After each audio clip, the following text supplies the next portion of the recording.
प्रसाद जी के नेतृत्व में हमारे सैकड़ों की संख्या में हमारे कर्मचारी शिक्षक हमारे इस आंदोलन को समर्थन करने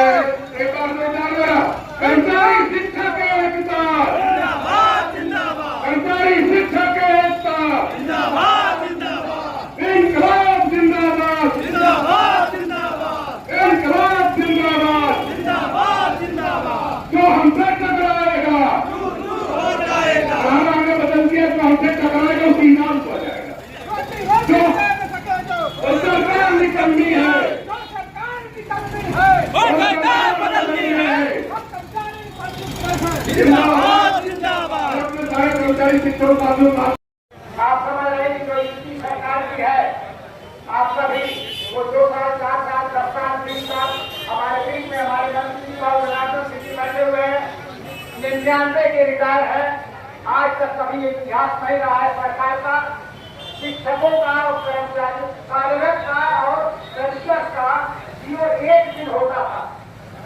विगत 1.5 वर्षों से आपने देखा कि कर्मचारियों का शासनादेश जारी करके छोड़ दिया जाता है और जब हम कार्यक्रम पर पूरा प्रदेश बैठता है तब आपका डीए जारी होता है। एक पीछे हम नहीं जाएंगे, करंट उदाहरण मैं बताऊं कि 22 अप्रैल को प्रदेश स्तर का कार्यक्रम इस बात के लिए हुआ कि मेरा से सुनने में तमाम कारोबार बात यहाँ से लेकर के प्रदेश तक और केंद्र तक ये बातें सुनने में आई कि पेंशनर्स को ये सरकार 8वां वेतन आयोग का लाभ नहीं देने जा रही है।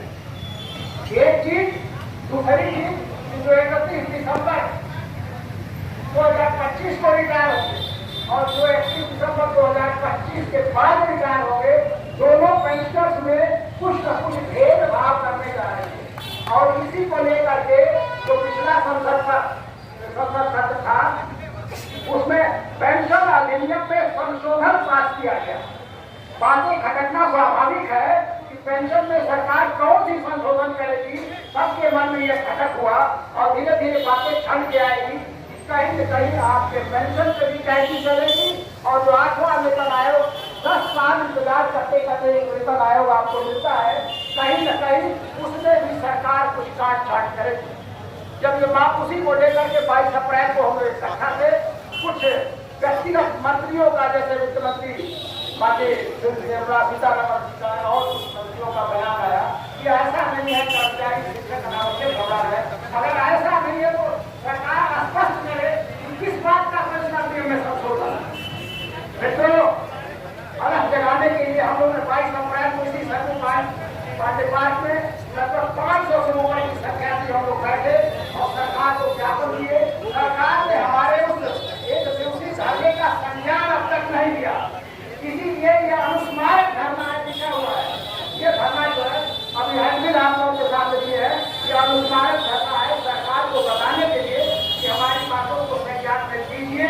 अन्यथा 21 जुलाई से शायद संसद का सत्र शुरू होगा।